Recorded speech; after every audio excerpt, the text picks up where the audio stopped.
Bannange ndi musanyufu okubanga tujje muntusinkana ngera Katonda Mukama bw'abalagidde.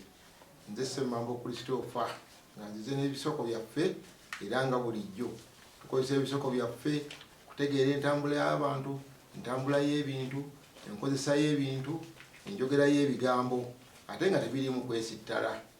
Olwaleero ekisoko kyaffe eky'olwaleero kigamba nti okulya omuntu ekimuli. Omuntu okumulya ekimuli bambi nno oba omuntu ataaganyizza mu njogera ze.